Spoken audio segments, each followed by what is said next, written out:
1 Scene 2 continues the exposition, and we learn about the characters of Portia and Nerissa who live in Belmont.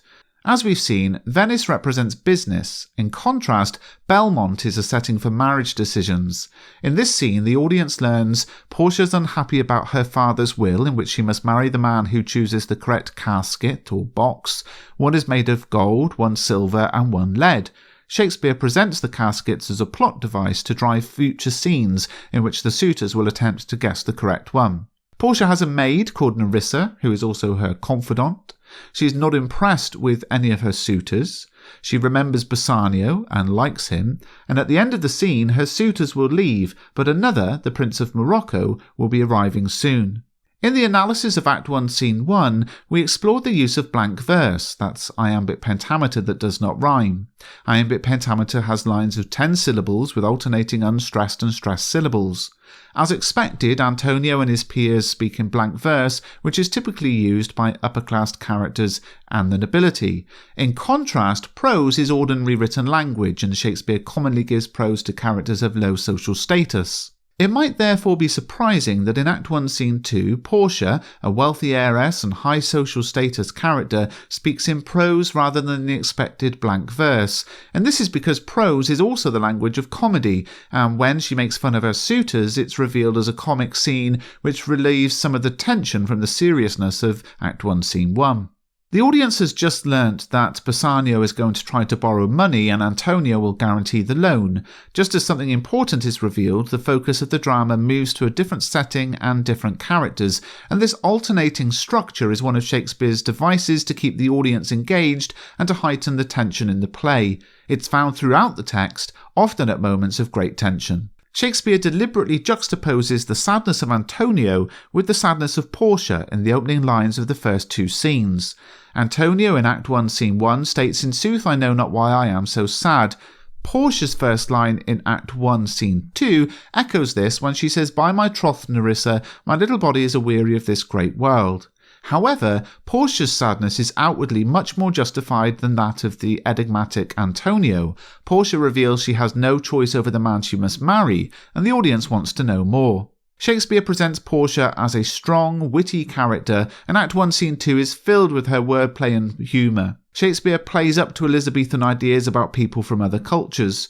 For example, the caricature of a southern Italian, represented by the Neapolitan prince, was that he does nothing but talk of his horse.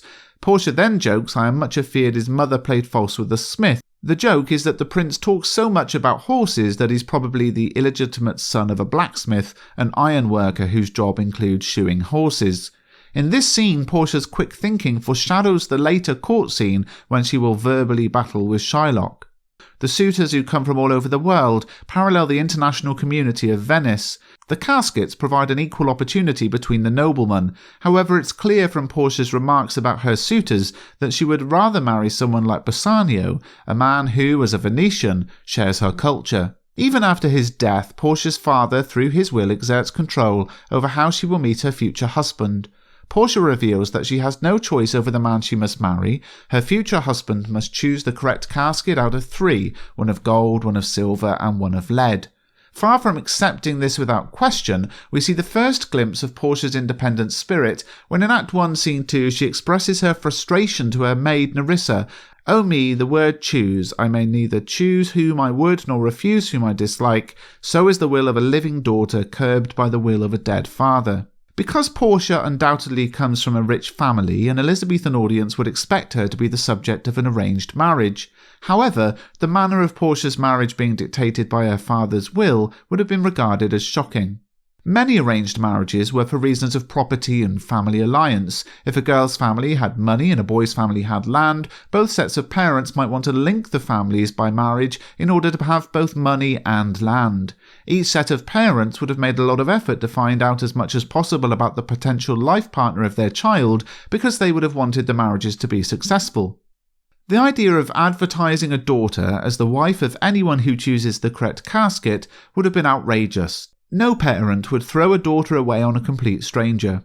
This is why Shakespeare first advertised it as a crowd puller for the audience. On the title cover of the first quarto, 1600, part of Shakespeare's marketing was to publicise Portia's role as the victim of her father's will, the obtaining of Portia by the choice of 3 chests. The word obtaining is interesting, as it implies she's a passive object.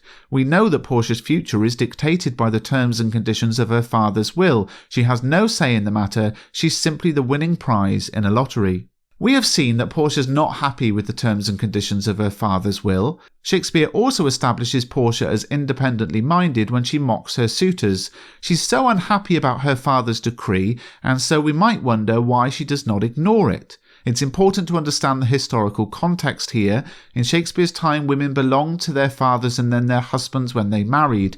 A woman was literally the property of her father until she was given to her husband through marriage, and she was taught to respect and obey male members of her family from an early age. Portia doesn't have options. This is because education in the Elizabethan times was dependent upon gender and class. Although Portia, as an upper-class woman, is likely to have had a tutor, she would not have enjoyed the same educational opportunities of her male counterparts. Women were not allowed to go to university, for example, and consequently, she did not have the qualifications or opportunities in a male-dominated patriarchal society to earn a living for herself. Remember that the contemporary audience would have been viewing Portia, a Venetian, through the lens of the Elizabethan culture. As young children, Elizabethan women would have been educated to respect their parents and ask for their blessing. In addition, rising early to pray would have been on the curriculum, and so would learning good table manners. She would have learned about how to behave in a manner fitting of her social class, and Portia would have learnt to read, write, and manage a household and estate. To make herself pleasing, she would have received music and dancing lessons, so the only option for an upper-class woman's future was to marry, and this is reflected in her education. As children, girls would rely on their fathers for financial support and protection. When they married, this responsibility passed on to the husband. It was almost unheard of not to marry. If a woman didn't wed, she was dependent on her father or other male members of her family for financial support, and if this was not available and no friends offered to help, she was destitute. And it's destitution that drove many women to prostitution. This shocking contextual detail helps us to understand that Portia has no option but to obey the instructions of her father's will. As we've seen in the genre video, The Merchant of Venice is a comedy, and we've seen this with Portia's wit and wordplay.